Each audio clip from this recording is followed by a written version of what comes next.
Ladies and gentlemen, what I'll be attempting in this session is to give you a brief overview of the various regulatory, legislative, and executive framework for government contracts, tendering, and public procurement. Before we understand and have an overview of the legislative executive framework, let's first try and evaluate what are the implications of good and bad contract and why the law on contract is something that is a prerequisite before contracts can be entered into. I think knowing the law makes a better common sense. Knowing the law ensures compliance. Knowing the law probably avoids disputes, and knowing the law makes an effective, profitable commercial venture. So does bad contract hurt us? Now, when I say bad contract, it could be badly negotiated contract, it could be badly drafted contract, or it could be a contract that is in non-compliance of the law. All of these I would consider as bad contracts. Does or will it hurt businesses, enterprises, and the contracting parties? I think the answer is pretty straightforward. I think it does hurt. And the first and the foremost implications of a bad contract would be that it would result in an economic loss to the parties.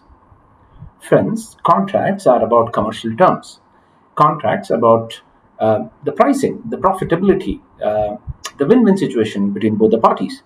So if you do not agree to the price and the cost of the products or services in the contract, if you do not calculate it effectively, of course, contract will result in economic loss.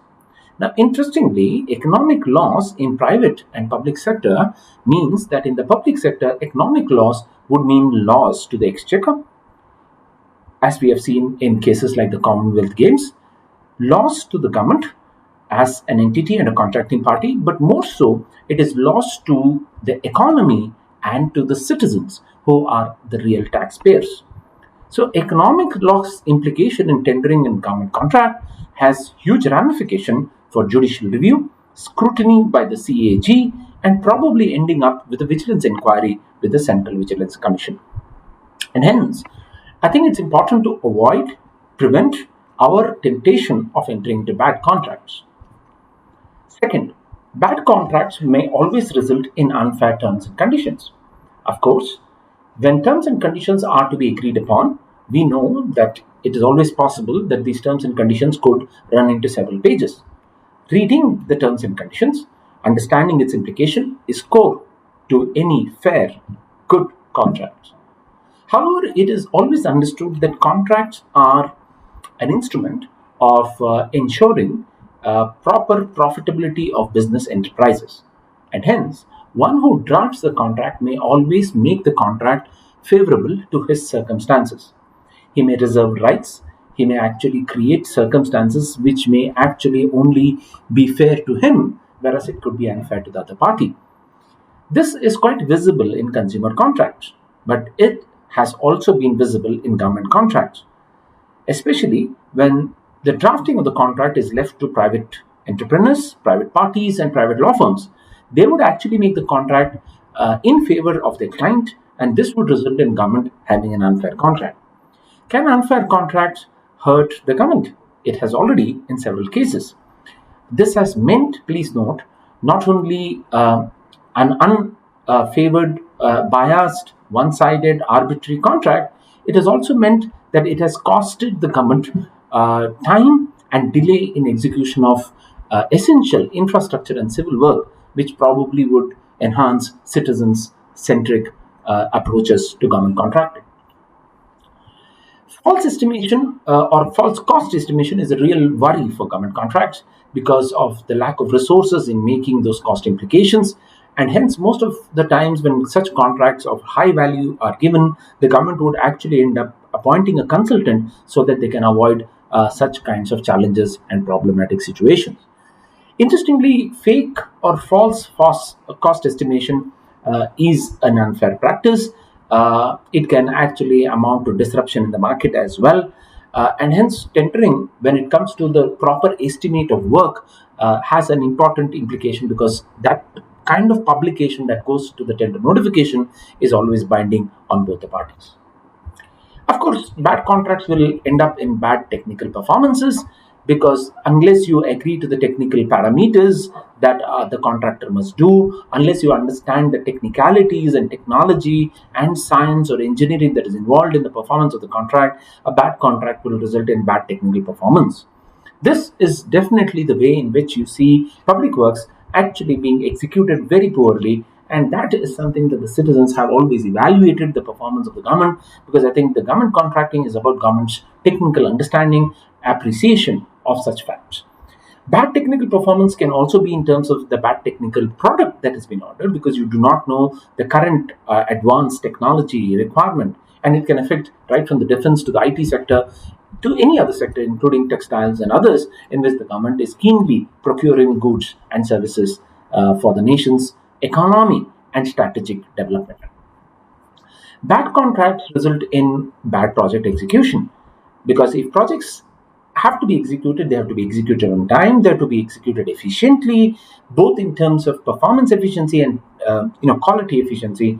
So project execution becomes very critical. So it's not about having just good terms and conditions in the contract, but I think the contract should be quite flexible and practical in terms of its expectations of implementation. The time schedule for performance also have to be very, very realistic, so that the project is completed on time as well. Of course, bad contracts have always resulted in bad reputation. We have seen this in the international contracting space with cases like Antrix and Devas Corporation, where government entering into the contracts with Devas has now resulted in a bad reputation, not only for the Antrix Corporation, which is the commercial organ of ISRO, but it has also resulted in bad reputation to the government, because the government at the international platforms, especially at arbitrations, was considered not respecting the white letter contract law, that is, the documents and the agreements that have been executed.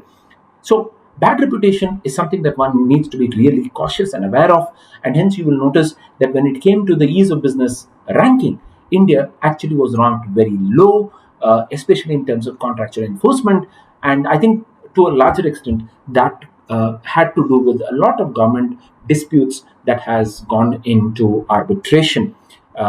Thanks to many of these contracts, thanks to many of the bilateral investment treaties that India did enter into, and this has all resulted in implications that has hurt the nation, that has hurt the nation's economy as well.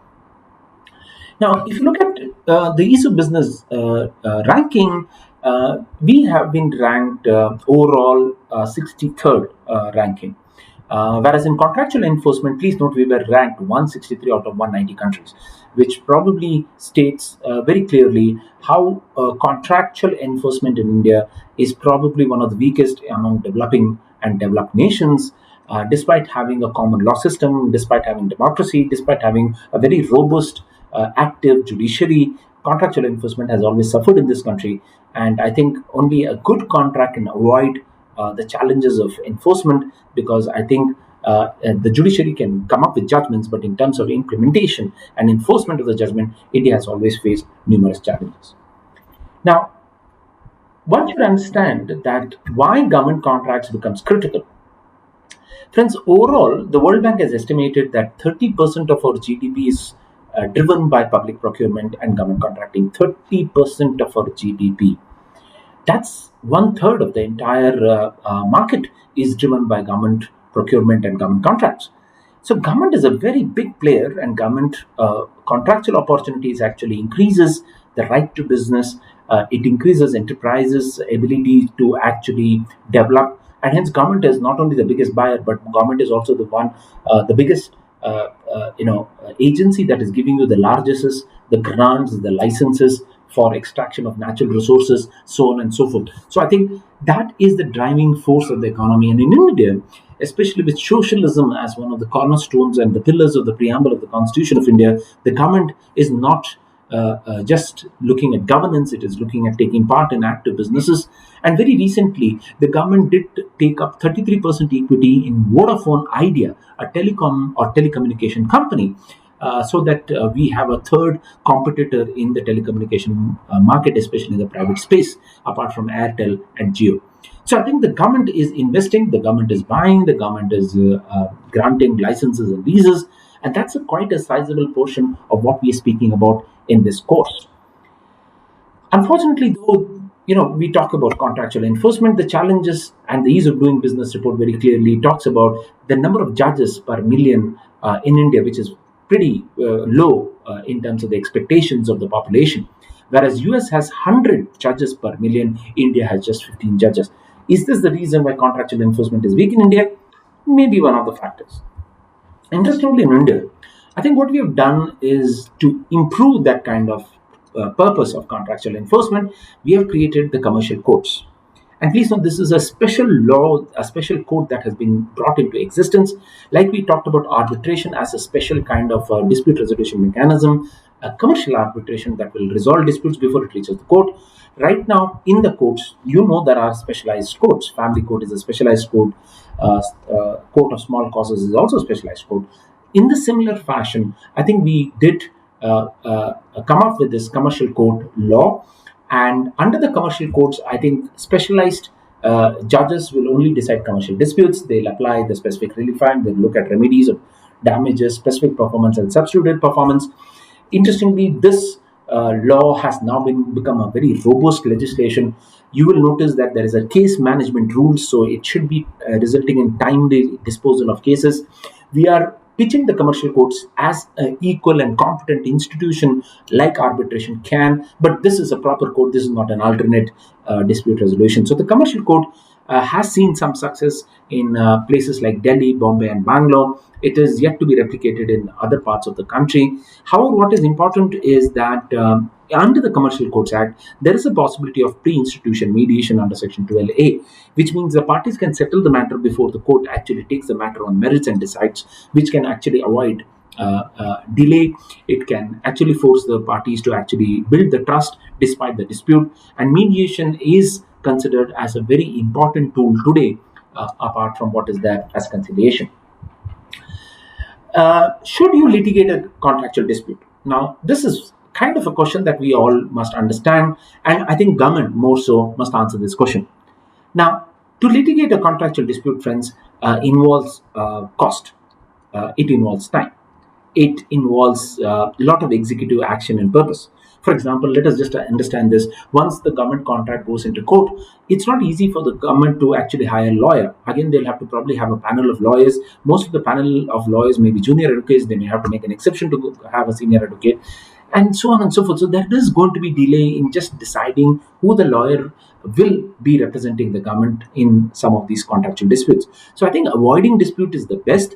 And I think it's not about just the time, but also the cost, because I think the legal cost is just escalating. And in many cases, we have seen the legal cost has escalated the contractual damages that is actually claimed. Now, that is a scenario that can be clearly avoided by the government.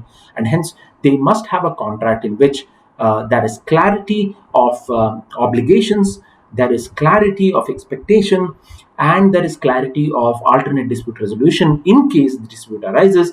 And that should be the main focus of area in which the resolution of dispute should actually take place.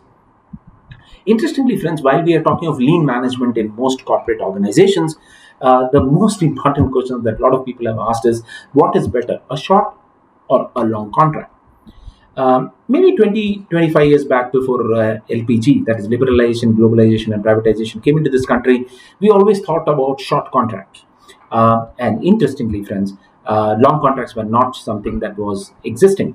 Thanks to Google online, thanks to drafts that are available today, lawyers are actually charging based on the number of pages that they draft in a contract. So long contracts have become kind of a standard practice. It's not only long contracts, but long contractual clauses have become a very standard practice. Now, to be honest, if you ask me from my experience, whether it is long or short, it doesn't matter in terms of dispute. Longer the contract, more will be the complication in terms of interpretation, construction of the clauses in a contract, and trying to arrive at the specific obligation of the parties. So longer contracts are not necessarily going to avoid dispute. So is the problem or the challenge of short contract. Short contract does not necessarily mean it is good, because short may avoid the necessary obligations. Keeping it short is always good because it is very clear and specific, but sometimes you may miss out the details as well. So I think somewhere a bridge between short and long contracts is what people must attempt to. But I think lean contracting is something that one must attempt. Simplifying your contractual clauses is something that you should attempt, because if you keep it lean and simple, I think disputes can be decided based on the merits of it and not necessarily based on the document that has been entered into. Dispute must be decided at the time when the dispute arises, and it should not be something that is referred by the white letter law. I think it must be based on facts and proof rather than on the circumstances of drafting the contract. So I think all of these are critical in understanding how tendering and government procurement and contracting must probably take place. And I think this is probably the background before we start understanding the law and the different legislations that govern government contracts.